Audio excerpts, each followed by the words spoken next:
안녕하세요. 이 영상은 조경기능사를 공부하는 학생들이 방대한 학습 내용을 정리하는데 조금이나마 도움을 주고자 제작한 영상입니다. 이번 시간에는 동양의 조경 파트에서 중국 조경에 대하여 알아보도록 하겠습니다. 중국은 시대별로 어떤 정원이 있었는지를 집중해서 공부해 주셔야 합니다. 오래전부터 다양한 국가들이 흥망성쇠를 겪으며 지금까지 이어져 온 국가이나 조경에 관한 기록이 시작된 것은 주나라부터입니다.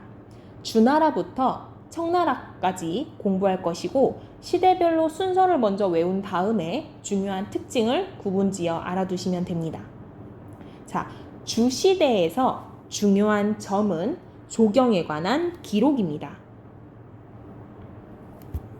시경이라는 중국 최초의 기록된 시가집에 의하면 영대라는 높이 솟은 전망대를 만들어서 낮에는 경관을 보고 밤에는 달빛을 즐겼다고 합니다. 영대라는 단어를 꼭 알아두세요. 두 번째로 허신이 편찬한 설문해자에 따르면 포와 유, 원을 조성했습니다. 포는 채소를 기르는 곳이고 유는 짐승, 원은 과수를 기르는 곳을 의미합니다. 이것도 같이 외워주세요. 다음에 나오는 진시대에서 알아둬야 될 건 난지궁과 난지입니다. 최초로 신선 사상이 반영된 곳으로 난지궁 안에 큰 연못과 섬을 만들었는데 이 섬을 동래산이라고 하였고 고래 조각상을 만들어 배치하였습니다. 여기서 한 가지 더 알아둬야 할 건 신선 사상입니다.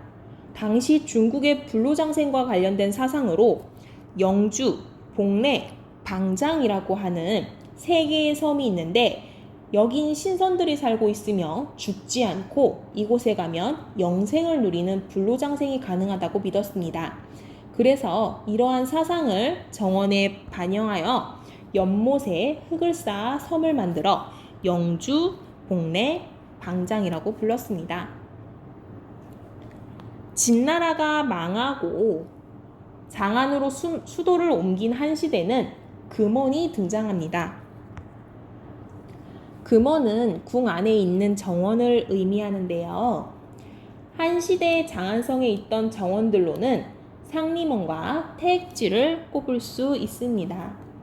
상림원은 장안의 서쪽에 위치하였으며 한무제가 조형하였습니다.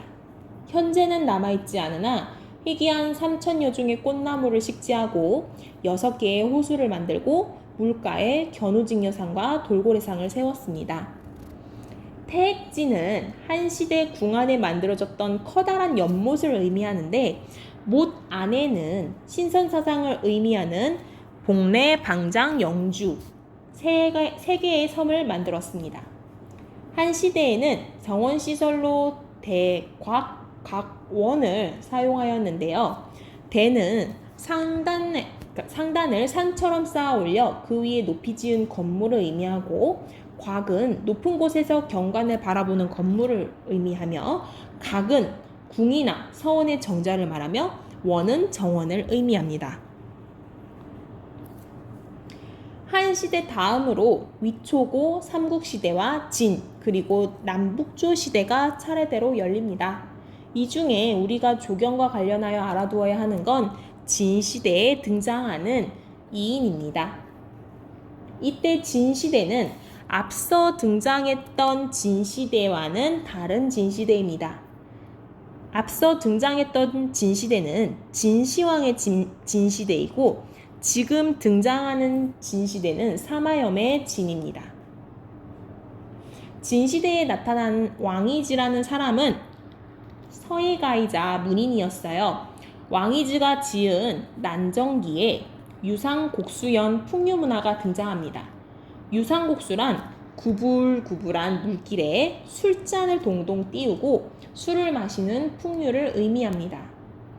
그리고 다음에 나오는 도연명은 중국의 대표적 시인으로 다음과 같은 작품들을 남겼으며 대부분의 작품에서 부귀영화가 아닌 안빈낙도의 삶을 추구하고 있습니다. 이러한 문화가 중국뿐 아니라 추후 한국의 조경에도 영향을 미치게 됩니다. 다음으로 수시대와 당시대가 이어서 등장하는데요. 각각 중요한 궁원 내지 정원의 이름을 알아두시면 됩니다. 수시대는 남북조 시대를 통일하고 수시대의 제2대 황제였던 수양제는 즉위하자마자 개인 궁전인 현인궁을 지었고 궁궐의 정원 안에 각지에서 수집한 귀한 돌과 수목을 수집하여 식재하게 됩니다. 현인궁을 기억해 두시고요. 당시대에는 알아두어야 할 내용이 좀 더 많은데요. 당시 중국 정원의 기본 양식이 확립되고 문화적으로 최고 전성기를 누렸기 때문입니다. 당시에는 조경과 관련해서는 궁원과 민간정원으로 나누어 알아두셔야 해요. 궁원으로는 온천궁 이궁이 유명합니다. 이 온천궁 이궁은 여산이 만들었으며 현종 때 이름이 화천궁으로 변경되는데요. 여러분들 양귀비 들어보셨죠? 세계 3대 미녀 하면 조선의 황진이, 이집트의 클레오파트라, 그리고 중국의 양귀비를 꼽기도 하는데요. 미모와 총기로 현종의 마음을 사로잡았던 당대 최고 미녀로 유명하죠. 이 화천궁은 당시 현종과 양귀비의 환락의 장소로 쓰이게 되며 더욱 화려하고 호사스러워집니다. 이러한 궁원 외에도 이덕유의 평천산장, 왕유의 왕천벼럽 등 민간정원이 산수화풍으로 아름답게 만들어지게 됩니다. 산과 물이 어우러진 자연의 아름다운 그림을 그린 것을 산수화라고 하는데요. 이 그림처럼 아름다운 정원을 만들어 산수 사이를 거니며 별장 생활을 즐기게 됩니다. 그리고 당시대에 알아두어야 할 문인으로 백거이가 있는데요. 당시대에 가장 뛰어난 시인 중 한 사람으로 장한가, 동파종화, 백목단 등 시를 남겼으며 그 시에는 당의 정원을 잘 묘사하였다고 합니다. 다음은 송시대입니다. 송시대의 가장 큰 특징으로 태호석을 알아두셔야 하는데요. 태호석은 까무잡잡하지만 구멍이 뻥뻥 뚫려 있는 복잡한 형태의 기석을 말합니다. 이러한 태호석을 이용하여 인공적으로 산을 조성하였는데요. 이는 돌을 이용해 만든 가산이라고 하여 석가산이라고 불렀습니다. 송은 북송과 남송으로 나눌 수 있는데요. 북송은 8대 황제인 휘종이 만세산을 조성하였고요. 만세산은 휘종이 나쁜 기운을 막고 세자를 얻고자 만든 가산으로 항주 지역에 있는 봉황산을 본떠 만들었다고 합니다. 이 만세산은 태호석을 층층이 쌓아 만들었습니다. 남송시대 또한 태호석을 이용하여 석가산을 조성하였을 뿐만 아니라 이 태호석을 적당히 배치하고 여러 가지 수목과 초하류를 식재하였습니다. 다음으로 송시대와 관련하여 조경에 영향을 미친 여러 문헌들을 알아두셔야 합니다. 이격비, 주밀, 사마광, 주도니와 같은 인물들이 나오는데요. 대표 작품으로는 각각 낙양명언기, 오흥원림기, 동락원기, 애련설 등이 있습니다. 이 중 주도니의 애련설에는 연꽃이 나오는데요. 이 연꽃은 성품이 좋고 학식이 높은 지식인을 뜻하는 군자를 비유하고 있습니다. 이에 영향을 받아 사대부들이 정원의 군자를 의미하는 연꽃을 많이 식재하게 됩니다. 꼭 같이 알아두세요. 다음은 금시대입니다. 금시대는 간단합니다. 태액지는 궁 안에 조성된 커다란 연못이라고 언급했었는데요. 진시대에서 등장했었죠. 이러한 태액지를 금시대에도 조성을 하였습니다.